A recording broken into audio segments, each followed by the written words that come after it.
Amen. Amen.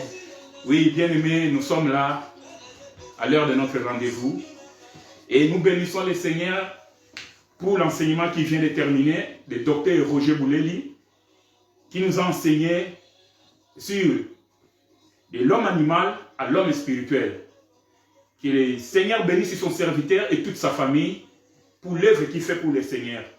Et nous bénissons tous nos bien-aimés qui nous suivent de partout, comme d'habitude, les élus de Bruxelles, les élus de Paris, les élus de l'Espagne, les élus du Congo, les élus du Canada, des États-Unis, partout où vous vous trouvez, que le Seigneur vous bénisse. Nous sommes là, une fois de plus, pour essayer de partager ce que le Seigneur a mis dans notre cœur. Comme toujours, bien-aimés, nous ne sommes rien. Nous sommes que des instruments entre les mains du Seigneur. Nous demandons à ce que le Seigneur puisse nous utiliser, et afin que ton peuple puisse être béni. Nous sommes, comme nous avons l'habitude de le dire, nous sommes cette femme Rite qui est arrivée au temps de la moisson d'orge. Il est entré, mais elle n'a pas précipité. Elle n'a pas dit que non, je suis venu chercher du travail, alors donnez-moi du travail, mettez-moi la première ligne. Non, Rite était derrière les moissonneurs. Les moissonneurs sont passés.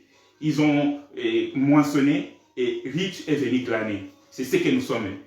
Il y a des hommes de Dieu qui sont passés, comme nous suivons partout. Nous suivons le docteur Adela, nous suivons le docteur Roger Bouleli, nous suivons les frères Guy Roger Bassafoula, nous suivons nos frères capables, comme le frère Boïka, le frère Patou, le frère Kachama, le frère Gauthier Koumou, et bien d'autres que nous suivons. Je crois que après eux, nous venons derrière eux pour ramasser ce qu'ils ont oublié, ce qu'ils ont laissé, afin que nous puissions les ramener à la maison pour que Naomi ne puisse pas manquer quelque chose à manger.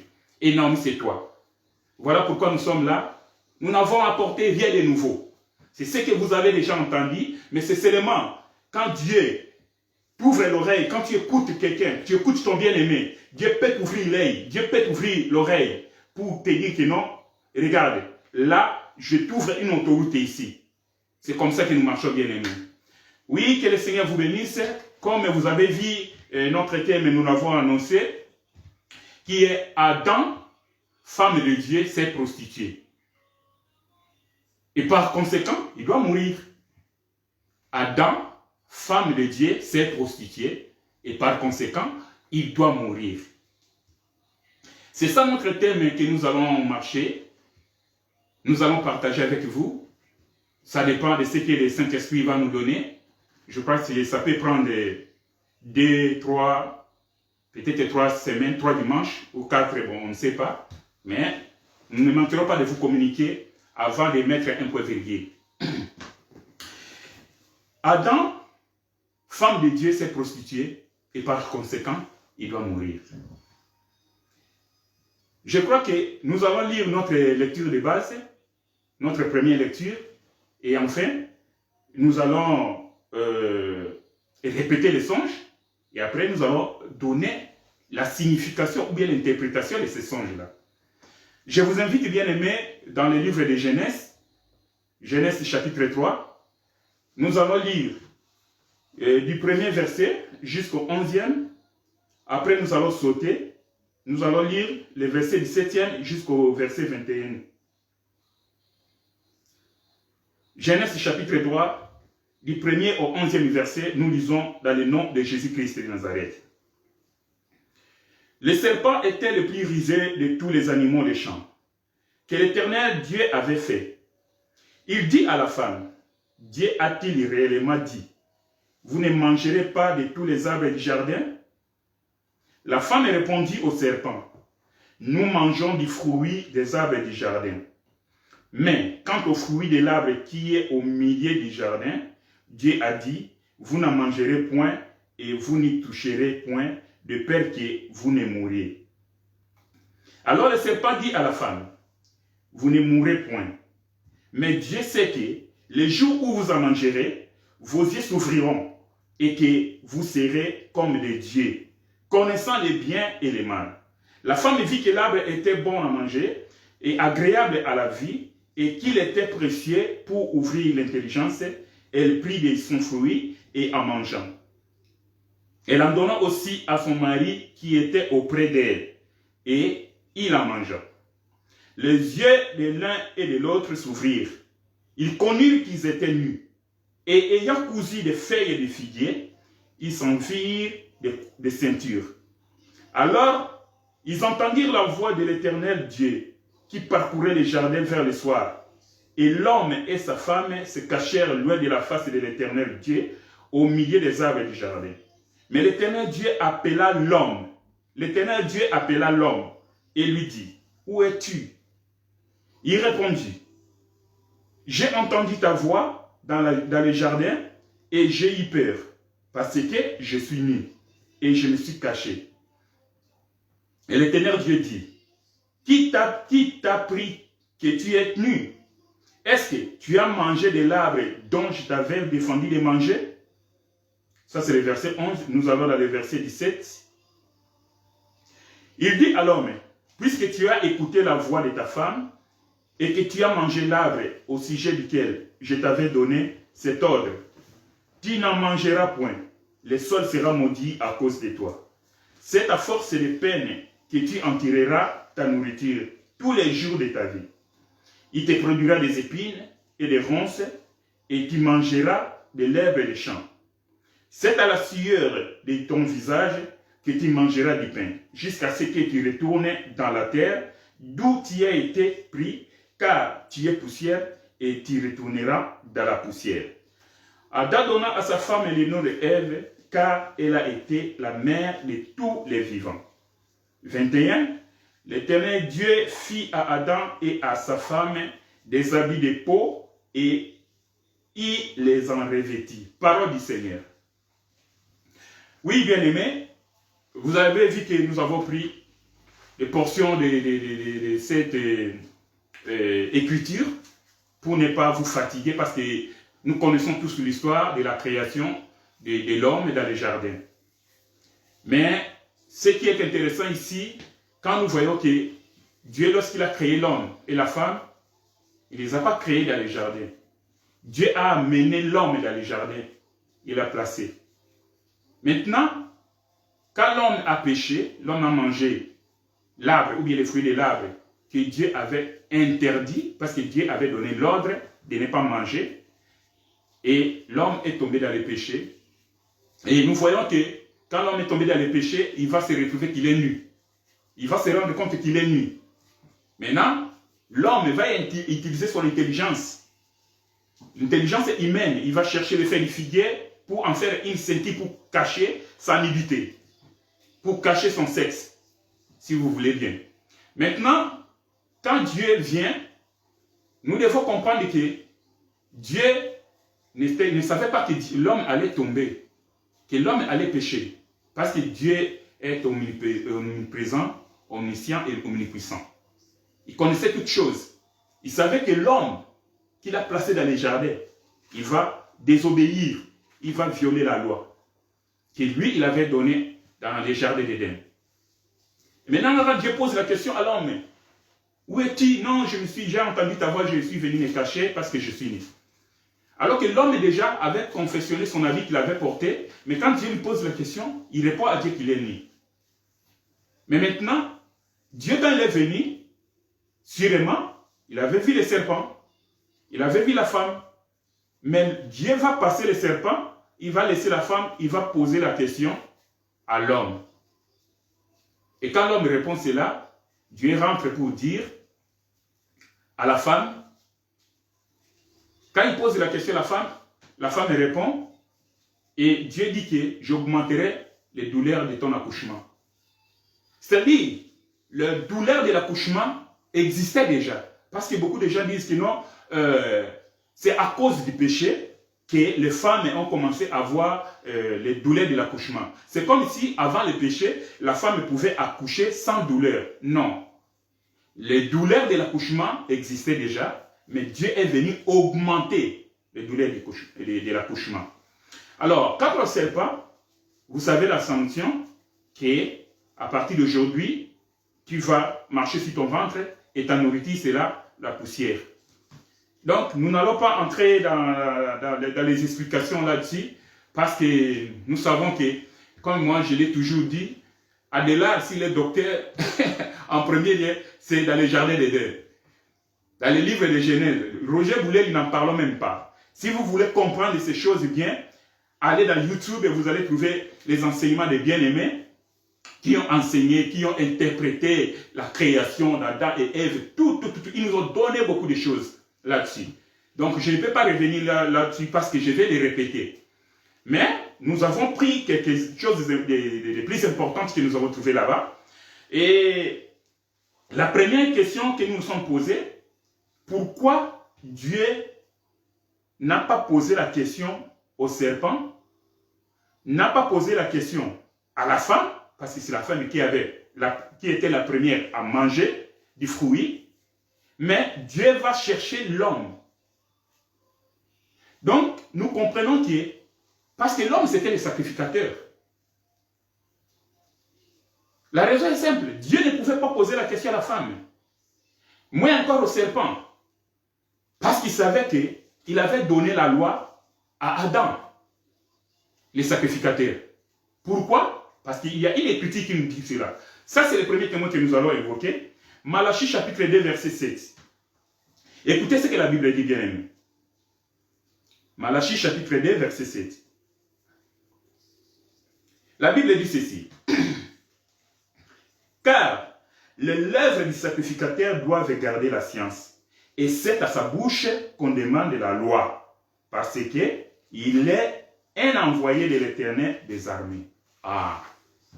Donc nous comprenons que quand Dieu vient poser la question à Adam, parce que Dieu savait que c'était Adam le sacrificateur. C'était à Adam qu'on a donné la science, c'était à Adam qu'on a donné la loi. Vous voyez? Alors c'est pourquoi la Bible dit que non, c'est à sa bouche qu'on demande la loi. À la bouche de qui? Du sacrificateur. À la bouche de l'homme. Je crois que nous comprenons très bien pourquoi Dieu n'a pas posé la question à la femme ni au serpent. Et nous savons que, au niveau de la sacrificature, comme nous disons, la femme ne peut pas prendre de l'autorité devant les hommes. Et les gens qui discutent là-dessus, on ne comprend pas pourquoi, parce que depuis les jardins d'Éden, nous les voyons bien aimés. Et la Bible est claire là-dessus. Peut-être que les bien-aimés ne comprennent pas bien les Écritures, comme nous lisons. Écoutez autre chose.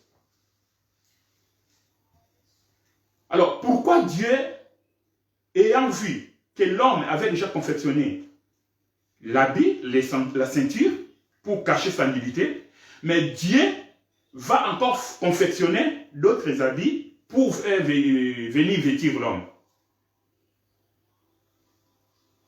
Alors que l'homme avait déjà son habit. C'est là où la Bible dit que les pensées de Dieu ne sont pas nos pensées. De la même façon que les cieux sont séparés de la terre, c'est comme ça que nos pensées sont séparées des pensées de Dieu bien-aimé. Vous voyez? Donc quand l'homme voit qu'il est vêtu, il est bien habillé, non, devant Dieu, tu es nu. Devant Dieu, Dieu te voit nu, bien-aimé. Bien que nous puissions porter des costumes et tout ce que vous voulez là. Mais sur le plan spirituel, quand nous marchons, Dieu voit que non, cet enfant n'a pas de vêtements. Or, les vêtements, nous savons tous que ce sont des bonnes œuvres. Vous voyez? Alors, maintenant, nous allons voir par rapport à ces passages, que dit l'Écriture? Exode, chapitre 21.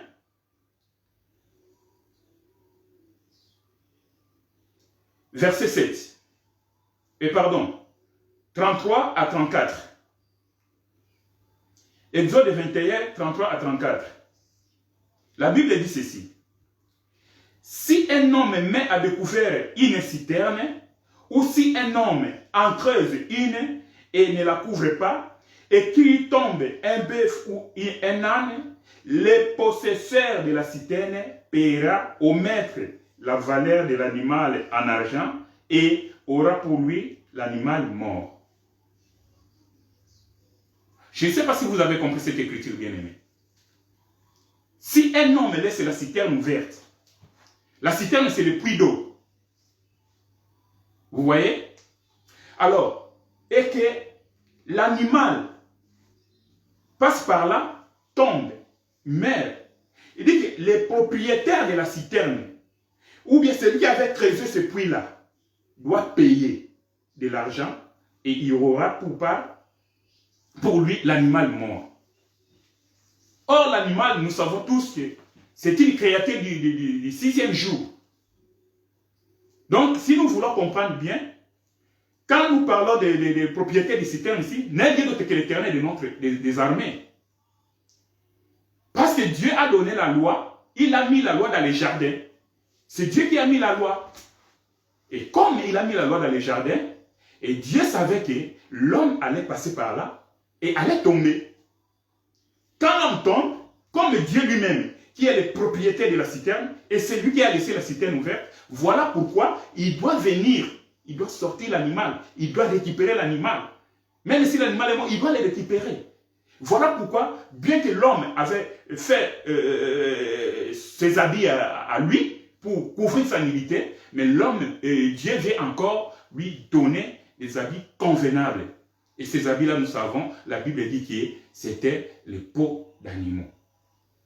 Et cet animal-là, que Dieu avait tué pour venir vêtir l'homme, nous vous disons que c'était l'agneau.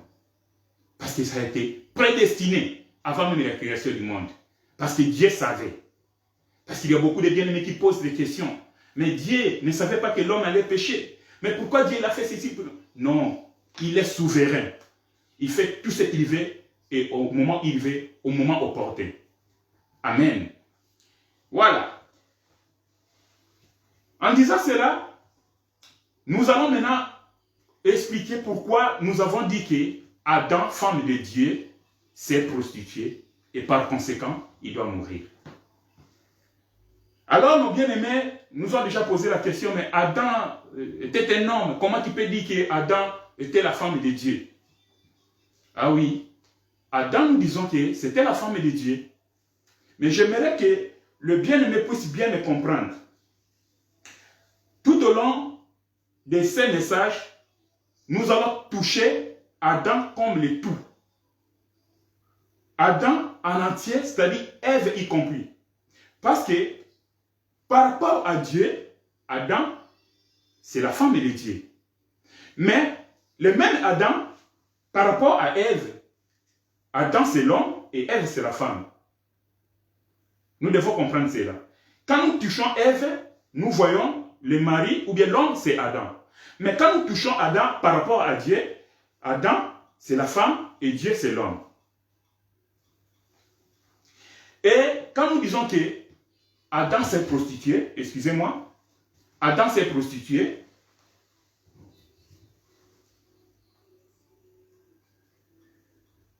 Adam s'est prostitué, et nous allons voir que tout au long de cet enseignement, nous aurons deux types de femmes, des prostituées. Je vous introduis déjà ce que nous allons voir. Il y a une femme qui est tout d'abord sainte, qui est fidèle vis-à-vis de son mari, mais après, elle va devenir infidèle et elle va prostituer. Et de l'autre côté, nous allons voir une autre femme qui était prostituée, mais après un temps donné, quand il va rencontrer le mari, il devient une femme fidèle, elle ne sera plus infidèle, elle ne va plus aller à la prostitution. Vous voyez? Alors, pourquoi nous avons dit que Adam, c'est la femme de Dieu? Genèse, chapitre 1, verset 1. Nous allons lire cela, parce que nous ne voulons pas parler beaucoup, nous voulons que les Écritures parlent. Genèse, chapitre 1, verset 1, dit ceci. Au commencement, Dieu créa les cieux et la terre. Ah. Au commencement, Dieu créa les cieux et la terre. Alors, quand nous allons dans Marc chapitre 10, verset 6, là la Bible nous dit, au commencement, Dieu créa l'homme et la femme. Ah, nous comprenons directement que les cieux c'est l'homme et la terre c'est la femme. Vous voyez cela? Or, Adam a été tiré de la terre. Adam a été tiré de la poussière. Donc Adam, qui est tiré de cette grande femme qui était informe, une masse informe. Adam va sortir de là. Voilà pourquoi, là, ça c'est le premier élément, nous disons que Adam c'est une femme par rapport à Dieu. Est-ce que vous voyez cela? Voilà. Alors, si nous voulons appeler encore d'autres témoins, nous allons lire Éphésiens chapitre 22 pour que nous puissions poser les fondements, pour que beaucoup de gens, quand ils ont vu ce thème-là, comme toujours, ils se sont dérangés, ils se sont posés beaucoup de questions. Mais avant d'aller plus loin, de la même façon, quand nous avons passé notre émission sur la danse de la fille d'Hérodias, beaucoup de gens se sont posés des questions et il y a eu des réactions. Mais nous croyons que lorsque nous avons apporté l'enseignement, et tout le monde était d'accord. Et j'ai oublié de m'excuser pour l'émission, cette émission-là, de l'homme et la femme, de la danse de la fille d'Hérodias, par la qualité d'image, parce que nous avons eu deux caméras, alors qu'une caméra était bien posée et l'autre là était mal posée. Et nous, moi personnellement, je croyais que les gens allaient suivre l'autre caméra qui était juste devant nous, qui était bien posée. Mais malheureusement, comme j'avais partagé, beaucoup de gens ont suivi l'autre là, que l'image était un peu inclinée, et les écritures étaient renversées et qu'on sort. Vraiment, toutes nos excuses pour cela. Voilà pourquoi nous avons balancé cette deuxième vidéo, pour permettre aux bien-aimés, parce que si, qui n'avaient pas bien suivi, ou bien qui étaient un peu dégoûtés de la qualité d'image, pour se voir que non, bon, ça ce sont des aléas du direct, et des erreurs aussi techniques qui ont fait que ça puisse se passer comme ça. Voilà les témoins que nous allons encore évoquer pour montrer que Adam était la femme de Dieu. Nous allons dans Éphésiens. Éphésiens chapitre 5, versets 22 à 23.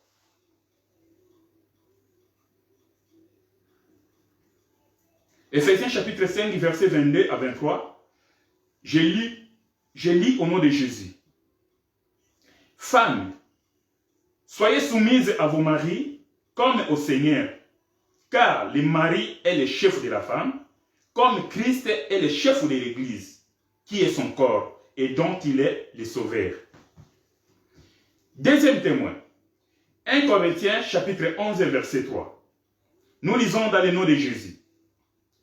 Je veux cependant que vous sachiez que Christ est le chef de tout homme, que l'homme est le chef de la femme, et que Dieu est le chef de Christ. Ah! Rien qu'avec ces témoins-là, bien-aimés, je crois que vous serez d'accord avec nous que Dieu est le chef de l'homme et l'homme est le chef de la femme. Vous comprenez? La Bible dit que Dieu, donc l'homme, commençons la hiérarchie en bas, nous allons remonter. Donc l'homme est le chef de la femme, Christ est le chef de l'homme, Dieu est le chef de Christ. Maintenant, quand nous appartons Christ, nous laissons Dieu et l'homme, vous allez voir que Dieu est le chef direct de l'homme. Or, qui dit l'homme, ça veut dire l'esprit. Qui dit l'homme, ça veut dire la force. Ça veut dire l'autorité. L'homme, ça veut dire celui qui donne de l'ordre. L'homme, c'est celui qui donne la loi. L'homme, c'est le sacrificateur. Vous comprenez? Et la femme n'est rien d'autre que la faiblesse. La femme, c'est celui qui subit, celui qui exécute, qui obéit à la loi. La femme, c'est tout ce qui est... Bon, la femme, c'est le corps, parce que l'homme, c'est l'esprit. Vous comprenez maintenant? Comme l'homme, Adam, comme nous avons dit, vis-à-vis de Dieu, et les femmes. Parce que c'est Dieu qui a donné de l'ordre à l'homme, que l'homme devait obéir, parce qu'il devait avoir de l'obéissance. Vous comprenez cela? Alors, par rapport à l'autorité, c'est Dieu qui était l'autorité. Et l'homme était la faiblesse. Donc, l'homme devait obéir à Dieu. Alors, Dieu c'est l'homme et Adam c'est la femme. Et vous comprenez cela? Maintenant, vous allez voir que dans cette relation-là de l'homme et la femme, ou bien de Adam comme femme et Dieu, la Bible dit que Marie aimait vos femmes. Quand la Bible parle de ce passage-là, bien aimé, de cette écriture-là, premièrement, l'écriture ne concerne que Dieu lui-même. Ce que nous lisons dans la Bible ne concerne premièrement que Dieu, avant que ça puisse nous concerner, toi et moi, en tant que les humains, toi et moi, dans nos mariages que nous avons aujourd'hui dans nos maisons respectives. L'homme doit aimer la femme. Par là, nous comprenons que Dieu avait tellement aimé Adam, et la Bible dit que chaque soir, Dieu venait voir Adam, lui rendre visite, parler avec Adam. Comment ça va? Comment était la journée? Est-ce que tu... Donc, c'est ça, de la conversation de l'homme et la femme. Maintenant, la Bible dit que l'homme et la femme étaient nus devant Dieu et ils n'avaient pas honte. Donc, nous comprenons que quand l'homme se présente devant Dieu, ou bien Dieu vient voir sa femme, il vient se présenter devant la femme, qui est Adam. Adam était nu, mais il n'avait pas honte. Il n'avait pas honte, bien aimé. Mais quand est-ce que Adam et Ève ont eu honte? Ils se sont rendus compte qu'ils étaient nus. Dieu, quand il vient voir l'homme, avant le péché, la nudité n'était pas un péché. La nudité de l'homme dans le jardin d'Éden, c'était une bénédiction. C'était la gloire de Dieu. C'était la présence de Dieu. C'était la lumière. Vous voyez cela? Mais après le péché, c'est là où l'homme, la nudité de l'homme devient la honte et devient le péché. Parce que le péché, c'est quoi? La Bible nous dit dans 1 Jean que le péché, c'est la transgression de la loi. Nous comprenons que quand la femme a transgressé la loi, l'ordre qui lui a été donné par le mari, la femme a péché. Et la femme ici, c'est Adam. Voilà pourquoi, comme il a transgressé la loi, il n'a pas obéi à l'ordre de l'homme, de son mari, de son époux, qui lui avait donné. Donc, Adam a péché maintenant et la nudité devient une chose honteuse, la nudité devient un péché. Alors, pourquoi nous disons que Adam s'est prostitué? La prostitution ici, bien aimé, nous n'allons pas la définir selon le dictionnaire Larousse. Parce que si nous allons là-bas, nous allons nous perdre, comme nous disons toujours. Parce que la Bible définit ses mots, ses propres mots, par la Bible, par la parole même. C'est la Bible qui nous donne des définitions des mots. Laisse-moi vous dire, bien aimé, que la prostitution, selon Dieu, c'est aller vers un autre homme, aller vers un autre Dieu, aller vers le Dieu païen. Ça, Dieu appelle ça la prostitution. Vous comprenez? Alors, nous allons maintenant comprendre que dans la Bible, quand nous lisons la Bible, nous les répétons et nous les répéterons jamais assez que la Bible définit ses propres mots. Quand la Bible dit à l'homme et à la femme que vous avez mangé les fruits que je vous avais interdits, manger ici, ce n'est pas manger comme toi et moi nous mangeons des semoules, du pain, des pommes, tout ce que vous voulez là.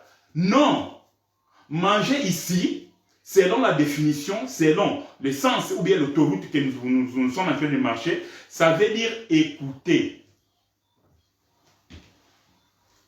Et pourquoi nous disons cela? Manger veut dire écouter. Souvenez-vous, nous vous avons dit lors de notre émission avec les frères Patou, nous avons dit que manger peut prendre beaucoup de sens. Et nous avons donné l'exemple de la femme samaritaine avec sa rencontre avec le Seigneur Jésus-Christ. Alors que le Seigneur Jésus-Christ avait faim, il a envoyé les disciples pour aller chercher à manger. Les disciples sont allés dans le supermarché, ils ont acheté à manger, ils sont revenus, mais quand ils vont présenter la nourriture auprès de notre Seigneur Jésus-Christ, il va leur dire que je n'ai plus faim parce que j'ai déjà mangé. Mais tu as mangé quoi? Quelqu'un aurait lui porter la nourriture. Sérieusement, les apôtres disaient, il faut que ce soit cette femme-là qui est venue avec la nourriture, il lui a donné. Il lui a donné la nourriture. Mais les assiettes, on ne voit pas les assiettes. Alors le Seigneur Jésus-Christ va nous répondre que sa faim qu'il avait et que son manger, c'était faire la volonté de Dieu. Alors la volonté, c'était quoi? C'était de gagner cette femme-là samaritaine. Vous voyez comment le Seigneur a mangé?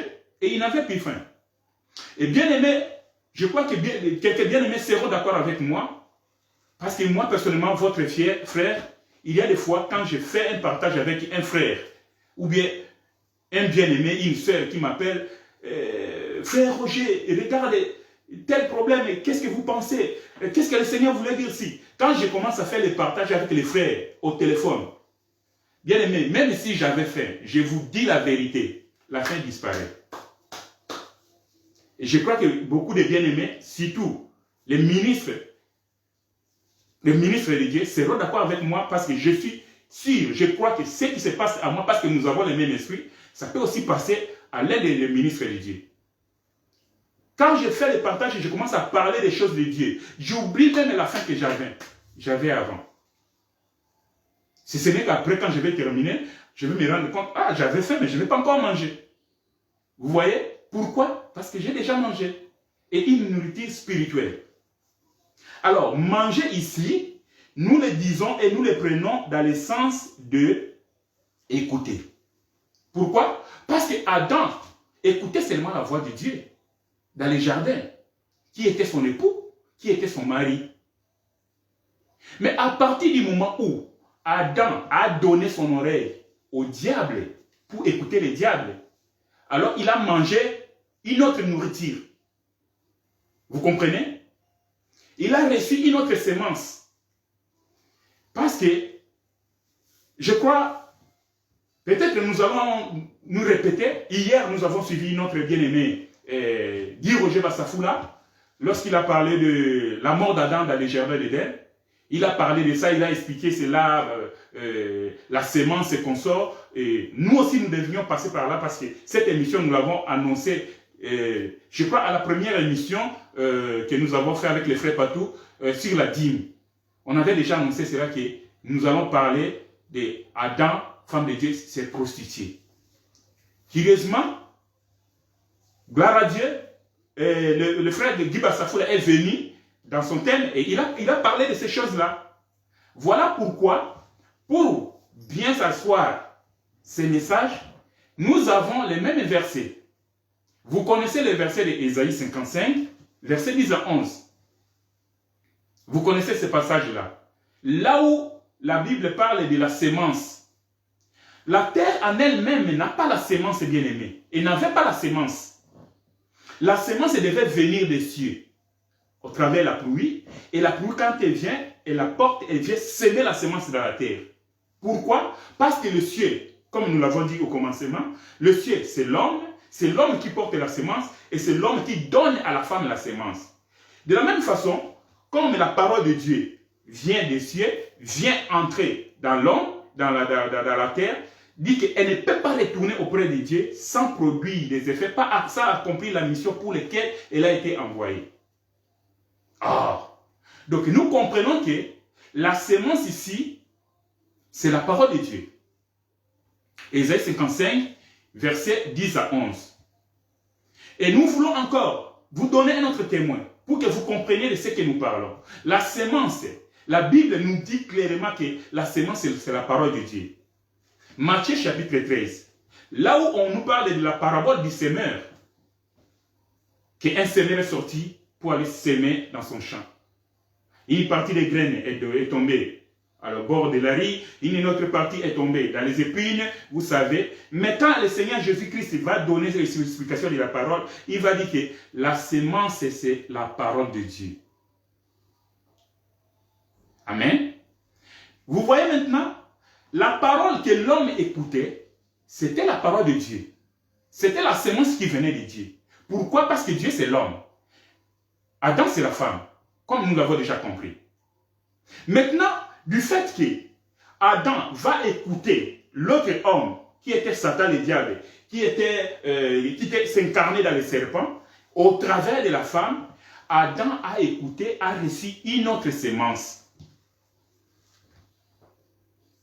Et là, nous comprenons que, au travers de cela, le docteur Roger Bouleli nous a enseigné là-dessus et il nous a montré que les parties honteuses, la partie honteuse de l'homme, c'est la bouche et la partie honteuse de la femme, c'est l'oreille. Pourquoi? Parce que c'est de la même façon, l'homme qui porte la sémence, et la sémence sort par la partie honteuse pour aller vers la femme, de la même façon que la parole, la sémence qui sort de la bouche de l'homme qui est Dieu, qui va aller dans la partie honteuse de la femme qui est l'oreille, c'est-à-dire Adam avait reçu une autre sémence que la sémence de Dieu. Vous savez, nous avons eu à discuter avec nos bien-aimés des frères Branham, des Branhamistes, et ils disent que non, les serpents ont connu Ève, ils ont eu des rapports sexuels avec Ève, et c'est comme ça que Caïn, c'était le fils du serpent. Donc, Caïn est la manifestation de la sémence du serpent. Ève avait reçu la sémence du serpent. En les écoutant, nous avons dit, oui, amen, gloire à Dieu. Nous disons, mais à une seule correction. Adam a reçu la sémence qui est venue du serpent. Ou bien Ève a reçu la sémence qui est venue du serpent, mais seulement ce n'était pas une sémence physique. Ce n'était pas les rapports sexuels que le serpent a eu avec Ève. Là, nous avons dit non. Et nous avons dit amen. Pourquoi? Parce que l'homme ou bien la femme a reçu la sémence du serpent. Ah, et cette sémence-là, ce n'était pas la sémence humaine comme nous les hommes, nous avons aujourd'hui notre sémence. Aujourd'hui, tout homme porte la sémence. Non, cette sémence n'était rien d'autre que la parole de Dieu.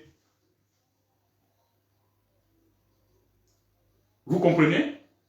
Alors, c'est là que Adam s'est prostitué. Parce qu'il est allé vers un autre homme, il a écouté un autre enseignement. Il a écouté une autre parole. Et cette parole-là a fait qu'il puisse se rendre qu'il est nu. Voilà pourquoi Adam, ce qu'il a perdu dans le jardin d'Éden, c'était la gloire de Dieu.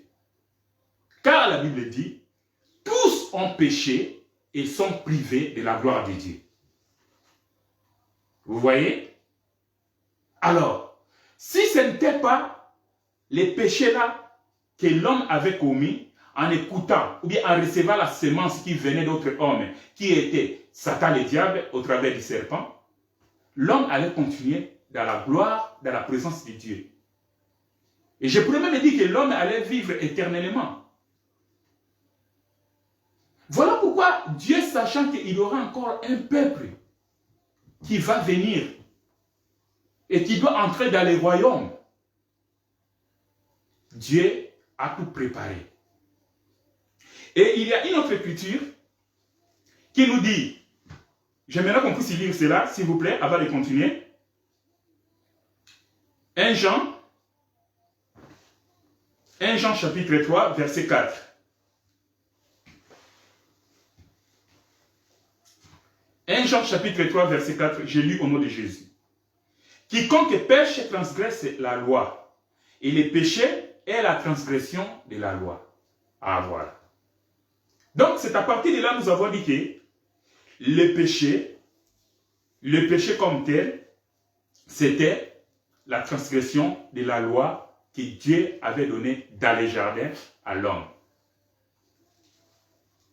Voilà pourquoi Adam comme femme, ayant pris conscience que j'ai trompé mon mari parce que je ne devais pas recevoir la sémence de quelqu'un d'autre, et maintenant que j'ai transgressé la loi en recevant un autre enseignement, donc j'ai perdu la gloire. Adam doit se cacher. Adam, il va perdre la gloire de Dieu, la présence de Dieu. Et Adam n'a pas perdu seulement la présence de Dieu. Adam a perdu aussi le lit conjugal. Parce que c'est au lit que l'homme parle avec sa femme. C'est au lit que l'homme doit faire le programme avec sa femme. C'est au lit que l'homme doit donner des instructions à sa femme. Même s'il faut engueuler ta femme, il faut l'engueuler au lit, dans la chambre, et pas au salon, bien aimé. Ce n'est pas normal. Et en disant cela, comme nous disions, il y avait un endroit, un lieu de rendez-vous, un lieu de rencontre, que Dieu venait chaque soir pour venir rencontrer sa femme qui était Adam. Mais cette fois-ci, Adam, Dieu, quand il va venir pour rencontrer sa femme, au lieu habituel, à l'endroit habituel, il ne va pas trouver la femme. La femme est portée disparue.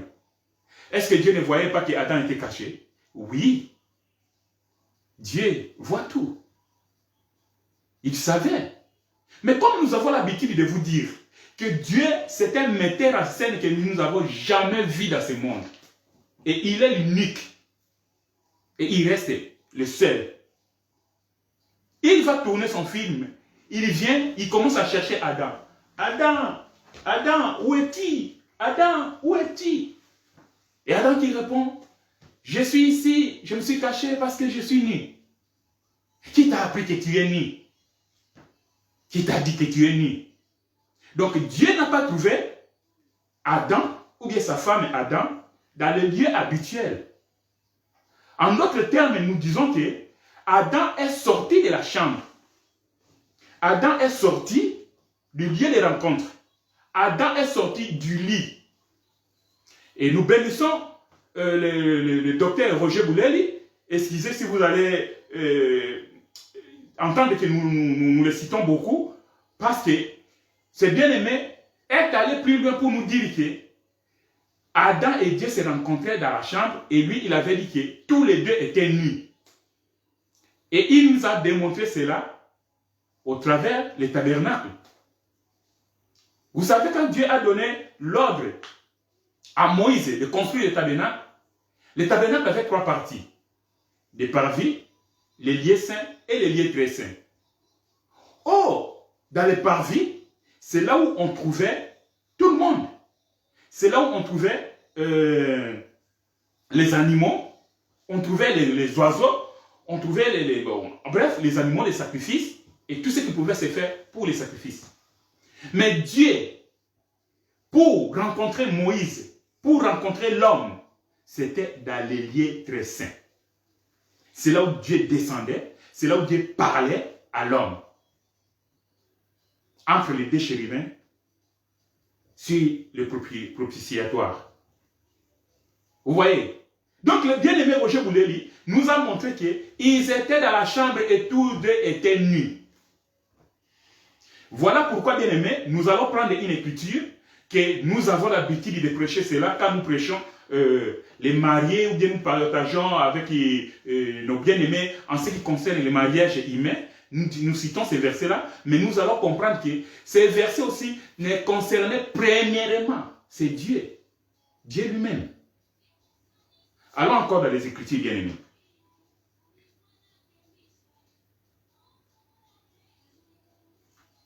Hébreux chapitre 13, verset 4. Hébreux chapitre 13, verset 4. Je lis au nom de Jésus. Que le mariage soit honoré de tous, et le lit conjugal exempt de souillure, car Dieu jugera les impudiques et les adultères. Ah! Vous voyez cela? Le mariage, le véritable mariage, qui doit être honoré de tous, le véritable mariage ici, c'est le mariage de notre Seigneur Jésus-Christ et son Église. Et comme nous sommes en train de parler d'Adam, femme de Dieu, qui s'est prostituée, et par conséquent, il doit mourir, Adam, dans le jardin d'Éden, avait perdu aussi les lits. Parce que Adam avait souillé les lits conjugal. Pourquoi nous parlons du lit conjugal? Parce que le lit conjugal, c'est l'endroit idéal, c'est l'endroit approprié que l'homme donne la sémence à la femme. Vous voyez cela? Mais aujourd'hui, les gens peuvent faire l'amour n'importe où, même dans la rue. Nous avons vu des vidéos, dans la forêt, n'importe où. Mais l'endroit idéal que l'homme doit rencontrer sa femme pour lui donner la sémence, c'est au lit. Alors qu'Adam ici, il avait essuyé le lit conjugal. Vous voyez maintenant? Alors, comme Adam a essuyé le lit conjugal, il a perdu le lit. Il est resté sans lit. Voilà pourquoi la Bible dit que Adam et Ève sont allés se cacher au milieu des arbres. Là, on ne va pas entrer là-dedans. Parce que quand on dit au milieu des arbres, ça a une explication. Mais nous restons ici pour vous montrer que Adam était la femme de Dieu et il s'est prostitué. Maintenant, avec cette prostitution, Dieu, quand il va faire les habits pour revêtir l'homme, nous comprenons que tout cela, c'était l'image, c'était la préfiguration de l'homme de Dieu. Et l'homme, comme nous avons dit, c'était les cieux, c'était Dieu lui-même, ou bien le Seigneur Jésus-Christ et la femme. De la même façon que Dieu avait versé le sang pour revêtir l'homme, le Seigneur Jésus-Christ doit venir verser son sang pour que nous soyons revêtis encore pour revenir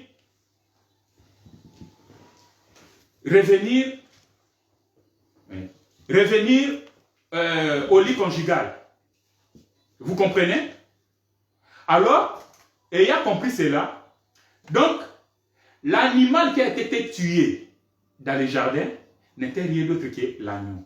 Et l'agneau, c'était l'image de notre Seigneur Jésus-Christ qui devait venir mourir pour réparer cette faute-là, pour réparer cette infidélité, pour réparer cette prostitution, afin que nous puissions revenir dans la gloire de Dieu, afin que nous puissions retrouver les lits conjugal.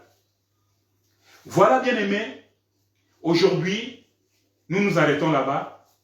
Nous voulons simplement vous exhorter pour vous dire que restez fidèles. Restez fidèles à Dieu, bien-aimés. Parce que nous avons déjà été rachetés. Nous avons l'époux. Et quand nous commettons l'infidélité, nous nous éloignons de Dieu et nous allons perdre sa gloire. Et cela n'est pas bon. Parce que si nous avons eu la chance d'être rachetés, cette fois-ci, si nous commettons l'infidélité, si nous faisons la prostitution, cette fois-ci, quand nous perdons, c'est pour toujours. Parce que quand la trompette va sonner, il n'y aura pas de pitié, nous allons aller dans l'enfer. Bien-aimé, j'aimerais t'exhorter, reste fidèle, continue à prier, continue à méditer la parole de Dieu, continue à écouter, à manger, à manger la parole de Dieu. Continue à recevoir la sémence pour que tu puisses avoir la vie. Amen. Que le Seigneur vous bénisse. C'était votre humble serviteur, le bien-aimé Roger Mobembo. Je vous laisse là et dimanche prochain, nous allons continuer parce que nous voulons vous dire que Adam, bien qu'il ait été infidèle vis-à-vis de Dieu dans les jardins, il s'est prostitué dans les jardins. Adam n'était pas rassasié de sa infidélité, de son infidélité. Adam n'était pas rassasié de sa prostitution. Adam a continué à prostituer, bien-aimé, et c'est ce que nous allons voir prochainement. Que le Seigneur vous bénisse.